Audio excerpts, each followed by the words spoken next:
Exodus chapter 1. Now these are the names of the children of Israel, which came into Egypt. Every man and his household came with Jacob: Reuben, Simeon, Levi, and Judah, Issachar, Zebulun, and Benjamin, Dan and Naphtali, Gad, and Asher. And all the souls that came out of the loins of Jacob were 70 souls, for Joseph was in Egypt already. And Joseph died, and all his brethren, and all that generation. And the children of Israel were fruitful, and increased abundantly, and multiplied, and waxed exceedingly mighty. And the land was filled with them. Now there arose a new king over Egypt, which knew not Joseph. And he said unto his people, Behold, the people of the children of Israel are more and mightier than we.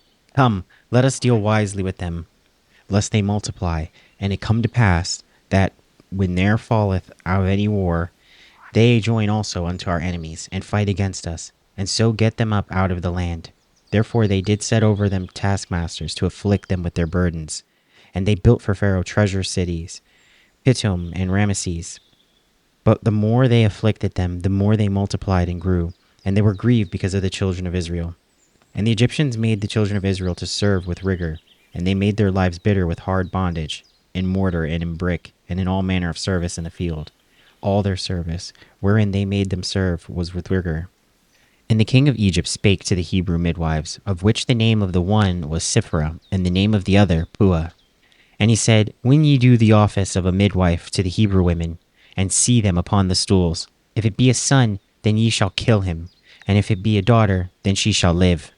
But the midwives feared God, and did not as the king of Egypt commanded them, but saved the men children alive.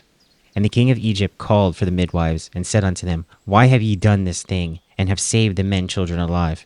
And the midwives said unto Pharaoh, Because the Hebrew women are not as the Egyptian women, for they are lively, and are delivered ere the midwives come in unto them.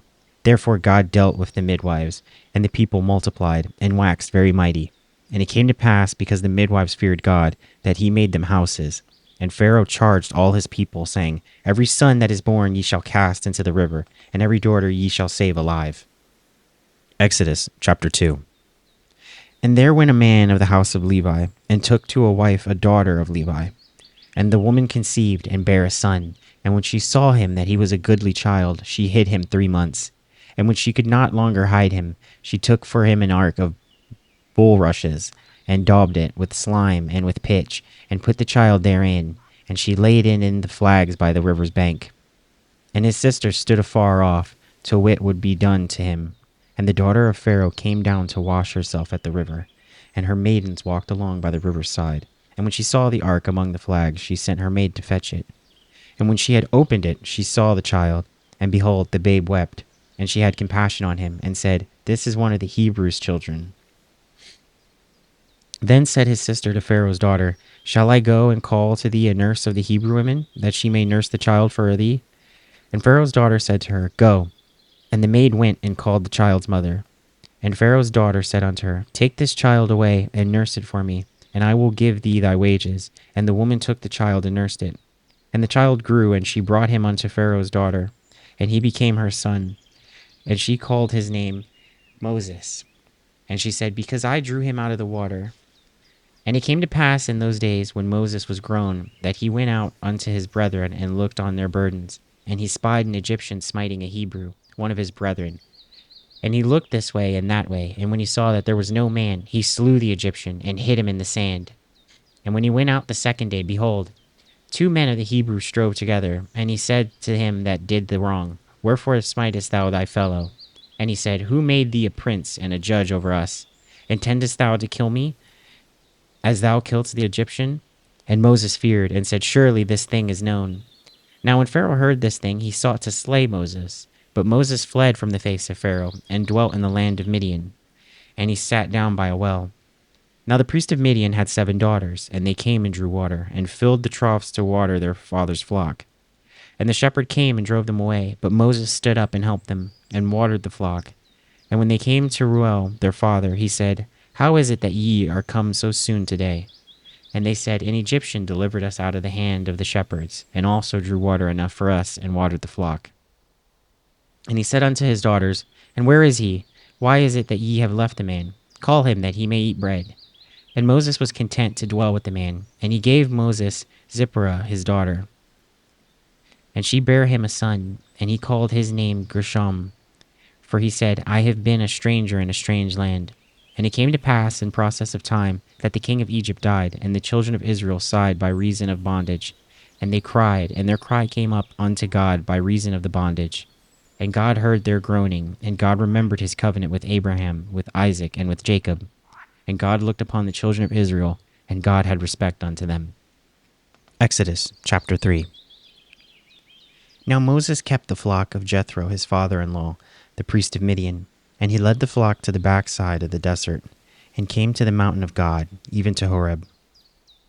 And the angel of the Lord appeared unto him in a flame of the fire out of the midst of a bush.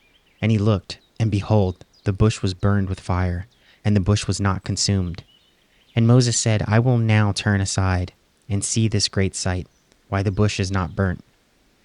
And when the Lord saw that he turned aside to see, God called unto him out of the midst of the bush, and said, Moses, Moses. And then he said, Here I am.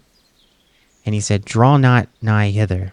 Put off thy shoes from thy feet, for the place whereon thou standest is holy ground. Moreover, he said, I am the God of thy father, the God of Abraham, the God of Isaac, and the God of Jacob. And Moses hid his face, for he was afraid to look upon God. And the Lord said, I have surely seen the affliction of my people which are in Egypt, and have heard their cry by reason of their taskmasters. For I know of their sorrows. And I am come down to deliver them out of the hand of the Egyptians, and to bring them up out of the land unto a good land, and a large, and unto a land flowing with milk and honey, unto the place of the Canaanites, and the Hittites, and the Amorites, and the Perizzites, and the Hivites, and the Jebusites. Now therefore, behold, the cry of the children of Israel is come unto me, and I have also seen the oppression wherewithin the Egyptians oppress them. Come now therefore, and I will send thee unto Pharaoh, that thou mayest bring forth my people, the children of Israel, out of Egypt. And Moses said unto God, Who am I, that I should go unto Pharaoh, and that I should bring forth the children of Israel out of Egypt? And he said, Certainly I will be with thee, and this shall be a token unto thee, that I have sent thee. When thou hast brought forth the people out of Egypt, ye shall serve God upon this mountain.